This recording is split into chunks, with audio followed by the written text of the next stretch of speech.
여러분, 창세기를 보면은 두 개의 중요한 나무가 나옵니다. 하나는 선악을 분별하는 나무이고요, 다른 하나는 생명나무입니다. 하나님은 선악과를 먹지 말라고 말씀하셨죠. 왜냐하면 선악과를 먹으면 죽기 때문입니다. 그러나 아담과 하와는요, 하나님의 이 말씀을 이렇게 왜곡해서 이해했습니다. 하나님이 사람의 눈이 밝아지는 것을 막기 위해서 일부러 하신 말씀이다 라고 받아들였어요. 아담과 하와는 이 놀라운 능력에 욕심이 생겼습니다. 결국 먹음직스러운 그 선악과를 먹고 맙니다. 선악과를 먹은 사람은요, 옳고 그름을 자신이 정합니다. 그리고 자신이 정한 기준에 따라 인생을 설계하고 살아가게 됩니다. 그런 면에서 오늘을 살아가는 우리는 모두 선악과를 먹은 사람들입니다. 선악과를 먹은 아담과 하와에게 어떤 일이 일어났는지 창세기는 아주 정확하게 설명하고 있죠. 첫 번째, 선악과를 먹은 아담과 하와는요, 하나님과 멀어지고 하나님을 두려워하기 시작했습니다. 인생의 모든 능력과 은혜가 하나님으로부터 공급되는데 하나님을 두려워하며 멀리하는 존재가 되었다라고 하는 거예요. 이미 불행의 씨앗이 심겨진 것이죠. 두 번째는요, 자신을 수치스러운 존재로 여기는 마음이 생겨났어요. 이 얼마나 슬픈 일입니까? 아름다운 인생을 수치스러운 존재로, 수치스러운 인생으로 여기게 되었다는 거예요. 또 아담과 하와는요, 아담은 하와 때문에 이런 일을 겪게 되었습니다. 하와는 뱀 때문에 이런 일을 겪게 되었습니다 하면서 남 탓하는 존재가 되어버렸습니다. 복된 삶이 고단하고 고통스러운 과정으로 뒤바뀌어 버렸습니다. 그리고 가장 안타까운 것은 죽음의 지배 아래 놓이게 되었습니다. 죽음이라는 게 없었거든요. 그러나 선악과를 먹은 이후부터는 죽음의 지배 아래 살게 되었습니다. 이처럼 사람이 선악과를 먹은 존재처럼 살면 하나님과의 관계는 물론이고요, 모든 관계가 파멸로 치닫게 된다는 거예요. 또 우리가 살면서 겪는 모든 불안은요, 자신의 옳음을 상대에게 강요하면서부터 일어납니다. 내 옳음을 상대에게 강제로 주입하려고, 이식시키려고 할 때 문제가 일어나죠. 또 우리가 겪는 모든 실패 있잖아요. 곰곰이 돌아보잖아요. 그 실패했던 일들, 한때는 가장 옳다고 확신했던 일들이었어요. 그러나 시간의 흐름 속에서 그 확신했던 일들은 뒤틀어지기 시작하고 결국 고통스러운 실패의 결과로 남게 되었던 것이죠. 우리는 아담과 하와의 행동 속에서요, 중요한 원리 하나를 배우게 됩니다. 하나님이 우리 삶에 꼭 필요한 말씀을 주셔도 말씀을 자기 생각에 끼워 맞춰서 이해하거나 자기 욕심을 정당화하는 쪽으로 받아들이게 되면 어떤 일이 일어나냐면, 창세기 3장 18절에서 말하는 가시덤불과 엉겅퀴와 같은 죽음의 열매를 인생 속에서 맺게 된다고 말하고 있습니다. 아무리 노력해도 그런 태도로 살아가게 되면 인생의 열매는 가시덤불과 엉겅퀴라고 하는 거예요. 우리가 하나님 앞에서 선악과를 먹은 존재처럼 자기 옳음을 고집하며 살게 되잖아요. 하나님 앞에서 자기 주장을 고집하며 살게 되잖아요. 꽃과 열매가 맺힐 수 없는 고목과도 같은 인생과 가정이 될 수 있다는 것입니다. 오늘날 우리에게 필요한 것은요, 옳고 그름을 분별하는 것이 아닙니다. 우리는 옳고 그름을 끊임없이 따지잖아요. 우리에게 중요한 것은, 우리에게 필요한 것은 옳고 그름을 분별하는 게 아니에요. 옳고 그름의 참된 기준은요, 우리에게 없습니다. 당신이 생각하는 가장 뛰어난 사람도 옳고 그름의 정확한 기준을 갖고 있지 않습니다. 옳고 그름의 참된 기준은요, 오직 하나님만 가지고 계십니다. 따라서 지금 우리에게 필요한 것은요, 절망하는 마음이 회복되는 것이고요, 무력한 일상에 활력이 생겨나는 것입니다. 지금 우리 자녀에게 필요한 것이 무엇이라고 생각하십니까? 지금 우리 자녀들에게 필요한 것은요, 이 험악한 세상 속에서 당당하게 살아갈 수 있는 자신감이에요. 자녀들에게 필요한 것은 자신감이 살아나는 것입니다. 지금 우리 직장에서 필요한 것은요, 다른 게 아니에요. 서로에 대한 존중이 살아나는 것입니다. 존중만 받고 싶잖아요. 존중도 해야 됩니다. 그리고 자신을 존중하지 않는 것에 대해서 분명한 의견을 제시해야 합니다. 지금 그리스도인에게 필요한 것이 무엇이라고 생각하십니까? 믿음이 살아나는 거예요. 지금 오늘날 교회에 필요한 것들이 무엇이라고 생각하십니까? 교회의 본래의 역할이 살아나는 것입니다. 지금 우리에게 필요한 것은요, 살아남이에요. 바로 생명입니다. 지금 우리에게 필요한 것은 생명이에요. 창세기의 생명나무는요, 우리에게 중요한 원리를 가르쳐 줍니다. 생명의 열매는요, 생명나무에서 나오는 거예요. 원래 열매 이름이 나무의 이름이 되잖아요. 생명나무라고 하는 것은 그 나무에 생명이 열리기 때문에 생명나무예요. 그런데요, 성경을 보면 하나님은 생명나무를 불칼이 움직이게 하셔서 빙글빙글 돌게 하셔서 접근하기 어렵게 만드셨다고 되어 있습니다. 하나님은 왜 생명나무에 접근하지 못하게 만드셨을까요? 먼저 생명나무를 함부로 다루지 못하도록 하기 위해서입니다. 생명의 가치를 하찮게 여기지 못하게 하기 위해서 접근하지 못하게 하신 거예요. 그리고 또 하나 중요한 이유가 있습니다. 생명나무에 다다르기 위해서는 죽음을 각오해야 한다는 것입니다. 그것을 일깨우기 위해서 생명나무 주변을 불칼로 지키신 거예요. 자신의 인생과 가정을 살리는 생명 열매를 얻기 위해서는요, 지금까지 자신이 옳다고 여기는 생각을 죽이는 과정을 반드시 거쳐야 하고요, 또 이 과정을 통해서 타인을 살리는 생명 열매를 자신의 인생 속에서 맺어야 한다는 거예요. 예수님은 마태복음 5장 그리고 7장 그 사이에서 산상수훈을 말씀하시잖아요. 그 유명한 산상수훈, 산 위에서의 가르침을 주시는데, 이 말씀은 한마디로 말해서 생명나무의 열매를 얻고 맺으려는 자들에게 주신 생명의 말씀이었습니다. 우리 모두 오늘 말씀을 통해서 자신과 가정을 살리는 생명나무를 향해 한 걸음 또 한 걸음 진일보하시길 주님의 이름으로 축원합니다. 15절 말씀을 보시잖아요. 이렇게 예수님은 말씀하십니다. 거짓 선지자들을 삼가라. 양의 옷을 입고 너희에게 나아오나 속에는 노략질하는 일이라. 이 거짓 선지자들, 푸시도 말티스라고 하는 이 단어는요, 그 뜻이 거짓 증인, 거짓 증명이라는 뜻입니다. 거짓 선지자를 구별하는 기준은요, 복잡하지 않습니다. 하나님의 말씀을 통해 하나님의 뜻을 증명하는 사람이 아니라 하나님의 말씀으로 자신을 증명하고 자신의 사리사욕을 정당화하는 사람이 바로 거짓 선지자입니다. 겉으로는 양의 옷을 입은 것처럼 선하게 방실방실 웃습니다. 그리고 신앙적인 말을 자주 합니다. 하나님의 말씀을 자기 이익을 위해서 사용하는 사람입니다.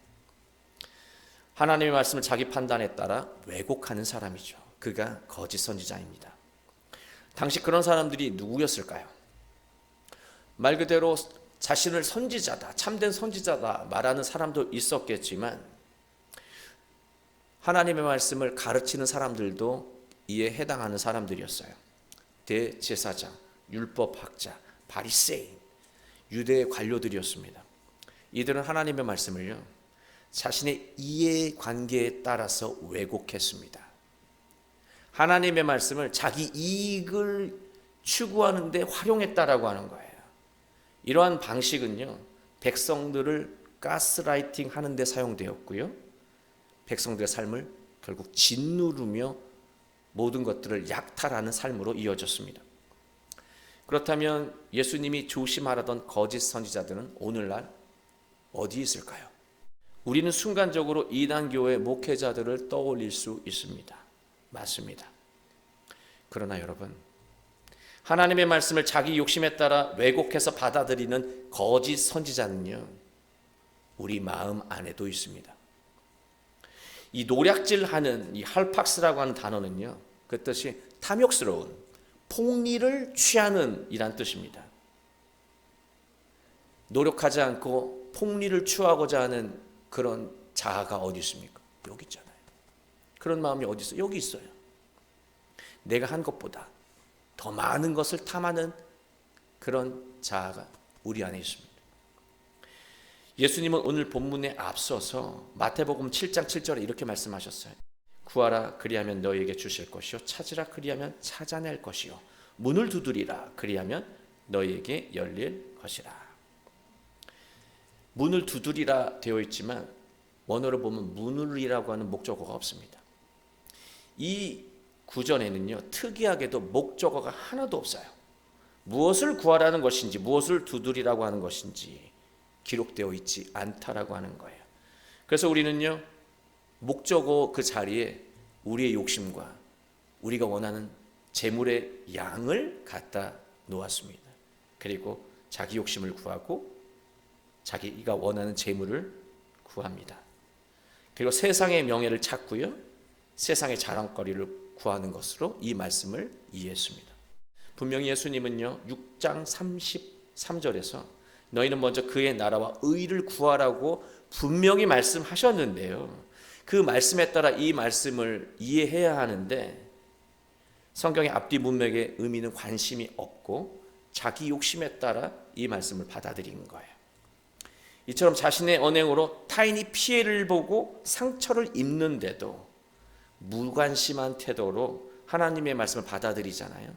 나 때문에, 나의 말 때문에, 나의 행동 때문에 내 가족이, 내 배우자가, 내 주변이 상처받고 슬퍼하고 있는 것 아무런 관심 없이 오직 나의 욕심을 추구하기 위해서 하나님의 말씀을 이용하게 되잖아요. 인생의 결과가 얼마나 무서운지 예수님은 분명하게 말씀하고 있습니다. 그게 16절 말씀이에요. 그들의 열매로 그들을 알지니 가시나무에서 포도를 또는 엉겅퀴에서 무화과를 따겠느냐.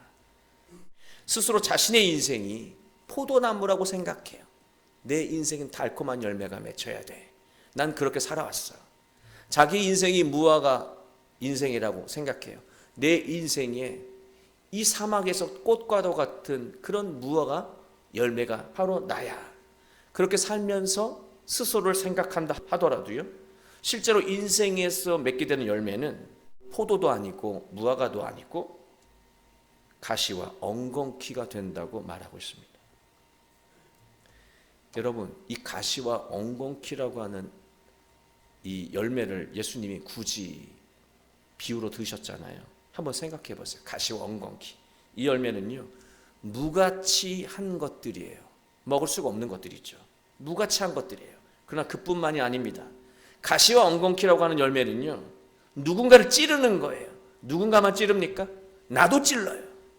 자신도 찌르고 자기 인생도 찌르고 심각한 피해를 입히고 내 주변 사람에게도 심각한 아픔과 피해를 입히는 그런 몹쓸 열매를 인생 속에서 맺게 된다는 거예요.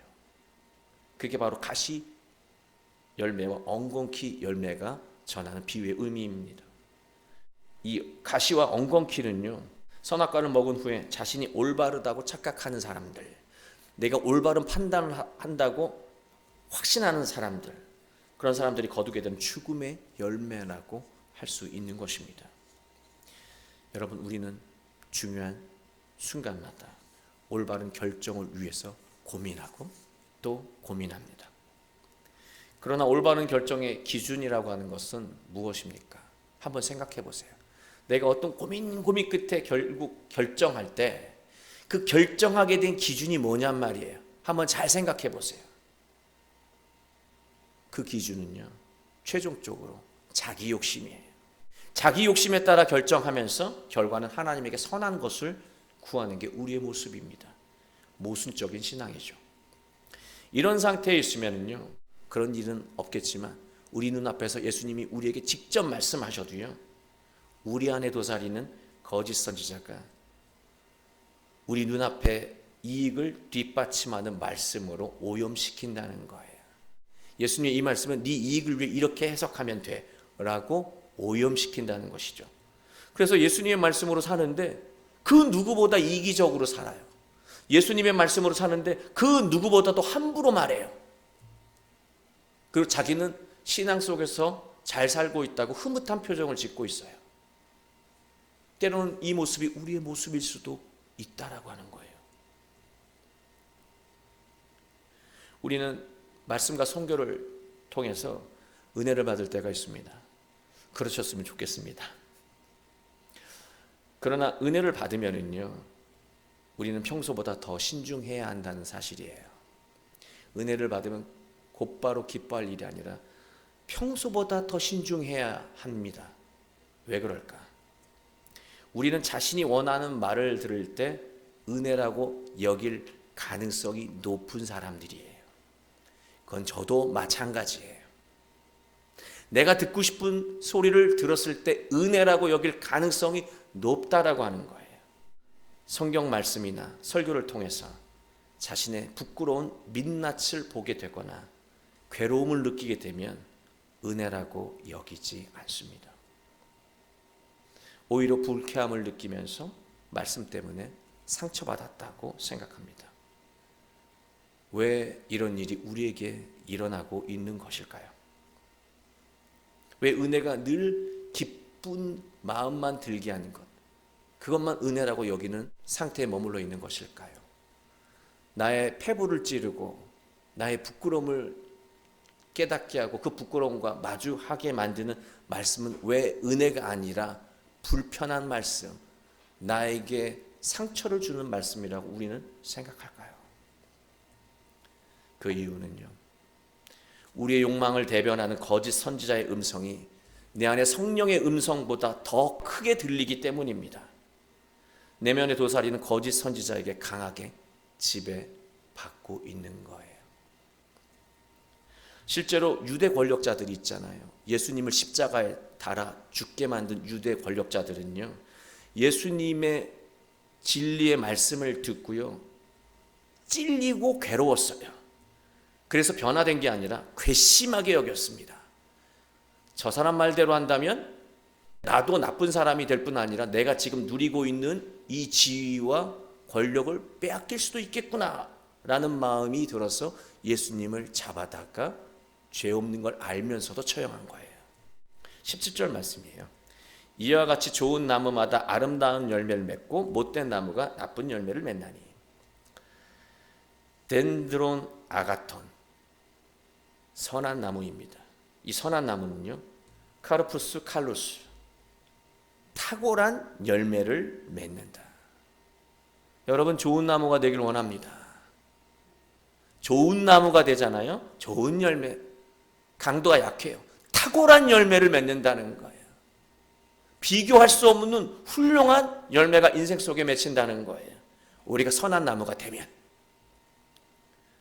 그러나 반대로 사프론 덴트론, 썩은 나무, 무가치한 나무는요, 카르푸스 포네루스, 고통스러운 열매를 번번이 맺는다는 것이죠. 너무나 무서운 얘기예요. 뭘 할 때마다 고통스러운 결과가 다가온다는 거예요. 두려운 말씀입니다. 그러나 이것은 너무나 당연한 이치의 말씀이죠. 예수님 이어서 말씀하세요. 18절입니다. 좋은 나무가 나쁜 열매를 맺을 수 없고 못된 나무가 아름다운 열매를 맺을 수 없느니라. 너무나 당연한 말씀이죠. 이제 예수님은 선악과를 먹은 존재처럼 자신의 생각과 행동이 절대 옳은 것처럼 착각하는 사람들이 살면서 겪게 되는 그 불행이 얼마나 끔찍한지를 분명하게 말씀하세요. 아직도 안 끝난 거예요. 19절 말씀입니다. 아름다운 열매를 맺지 아니하는 나무마다 찍혀 불에 던져지느니라. 인생에서 아름다운 열매를 맺지 못하는 것도 속상한 일이잖아요. 그런데 그것으로 끝나지 않는다는 거예요. 찍혀서 불을 향해 던져진다는 거예요. 이 찍다라고 하는 에콥토라고 하는 동사가요, 그 뜻이 나무를 자르다, 넘어뜨리다, 그리고 심리적으로 해석을 하면 좌절시키다는 뜻을 가지고 있는 단어가 이 찍다라고 하는 단어입니다. 그리고 불을 향해 던져진다라고 했잖아요. 근데 이 두 동사, 찍다, 불을 향해 던져진다라고 하는 두 동사가요, 수동태예요. 누군가에 의해서, 내가 하는 게 아니라 누군가에 의해서 찍히고 불을 향해 던져진다는 말이에요. 그래서 저는요, 지금까지 이 말씀을요, 선악과를 먹은 사람처럼 살은 사람들, 그래서 하나님의 말씀 자기 욕심대로 해석하며 선한 열매를 맺지 못하는 사람들을 하나님이 심판하신다고 생각했습니다. 하나님에 의해서 이런 사람들은 심판받는다, 그렇게 생각했습니다. 그러면서 제 마음 한편에는 이런 생각도 함께 들었습니다. 인생에서 열매를 맺지 못하는 것도 불쌍한데, 가련한데 하나님 심판까지 하신다니 하나님이 너무 매정한 것이 아닌가 하는 생각이 들었습니다. 그러나 하나님은 그런 분이 절대로 아니에요. 옳았구나, 너 죄졌구나, 내가 도끼로 찍어버리마, 이런 분이 아니에요. 만약 하나님이 그런 분이셨다면 보는 대로 즉결 심판하시고 찍어버리고 불에 던지시는 분이었다면 예수님을 이 땅에 보내시지 않았을 거예요. 불의한 마음으로 선한 열매를 맺지 못하는 사람들은 내면에서 들리는 거짓 선지자의 음성이 좋은 거예요.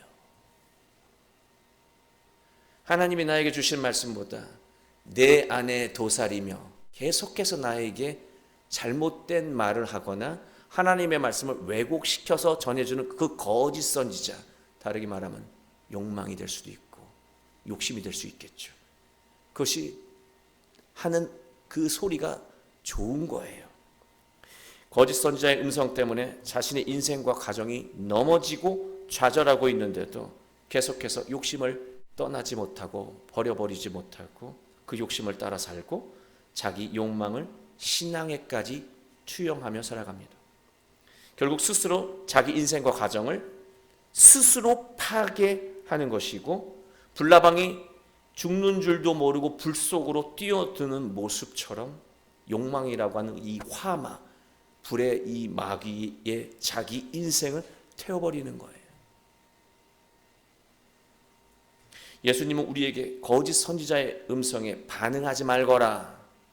세상에도 있지만 그게 달콤하게 들리는 이유가 네 안에도 거짓 선지자가 있기 때문이야. 거짓 선지자가 너희들을 유혹할 때 흔들리지 말아라. 반응하지 말아라. 대신 하나님의 말씀을 온전히 받아들여라. 그리고 하나님의 말씀을 통해서 선한 나무가 되어가거라.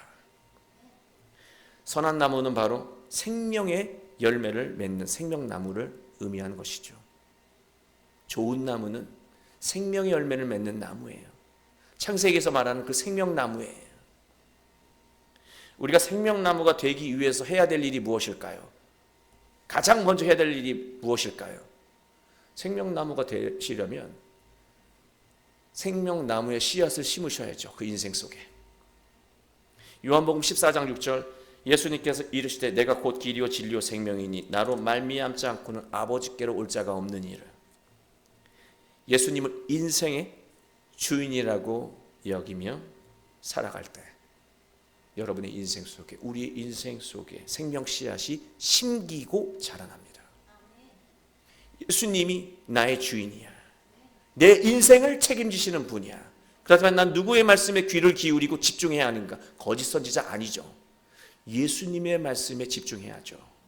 그 말씀이 때로는 우리에게 부끄러움을 느끼게 만들고 가슴을 찌르는 아픔을 느끼게 만들어도 그게 생명의 열매를 맺게 하는 말씀이기에 나는 그 말씀에 순종하며 나아간다라고 하는 그런 삶의 태도로 살아간다면 그 인생 속에 생명 씨앗이 심기고 그 열매가 자라납니다. 그러면 그 인생 속에 뭐가 열리겠어요? 생명의 열매가 맺히는 거예요. 창세기는 생명나무로 가기 위해서는 죽음을 감수해야 한다고 말씀드렸습니다. 종료의 주일은 예수님이 우리에게 생명의 길을 열어주시기 위해 죽음이 기다리는 예루살렘으로 들어가신 날을 기억하는 날입니다. 예수님이 빤히 죽음이 기다리는 것을 아시면서도 예루살렘으로 가신 이유는요, 예루살렘에 생명나무가 있었기 때문입니다. 예루살렘에 있는 그 생명나무가 무엇입니까? 십자가 나무예요. 예수님도 죽음을 피하라는 내면의 거짓 선지자의 외침을 들으셨어요. 하나님, 아버지, 저 이 죽음의 자리에서 벗어나고 싶어요. 피하고 싶습니다. 그게 예수님 안에서 울려 퍼졌던 거짓 선지자의 음성이었습니다. 그러나 예수님은요, 그 마음을 꺾어 이기셨습니다. 반응하지 않으셨어요. 실제로 행동으로 옮기지 않으셨습니다. 십자가에 생명이 있었음을 아셨기에 예수님은 하나님의 말씀에 순종하셨습니다. 예수님에게 생명나무는 바로 십자가였습니다. 우리에게 생명나무는요, 바로 십자가 나무예요. 예수님이 말씀하신 이 생명이라고 하는 단어 있잖아요. 내가 길이요 진리요 생명이니, 이 생명이라고 하는 단어는요, 조에라고 하는 단어인데요, 단순히 목숨을 의미하는 단어가 아니에요. 성경에서 생명이라고 번역된 그 단어, 이 조에는요, 굉장히 복합적이고 중요한 상징을 담고 있는 단어입니다. 그런데 헬라어 우리 감이 없잖아요. 한문으로도 충분히 설명할 수 있습니다. 생명이란 단어 한문을 보면은요, 살다 생자, 그리고 명령하다 명자예요. 결국 생명이란 단어는 살라는 명령이고요, 생명이란 단어는 살리라는 명령이에요. 내 안에 생명이 있다는 것은 나는 누군가를 살리려고 하는 강렬한 의지와 힘이 있다는 거죠. 죽어가는 그 어떤 존재를 보고 지나칠 수 없는 그 생명력이 있는 자예요. 그런 마음으로 살아가라고 예수님 말씀하신 거예요. 생명은 누군가를 살리기 위해 소중한 것을 나누는 구체적인 행위입니다. 그게 생명이에요. 자녀의 자신감을 살리기 위해서는요, 우리의 뜻을 얘기하는 게 중요한 게 아니에요. 자녀의 뜻을 들어주고, 자녀의 뜻을, 그 꿈을 믿어주고, 그 자녀가 스스로 성장해 나아갈 수 있도록 기다려주는 거예요.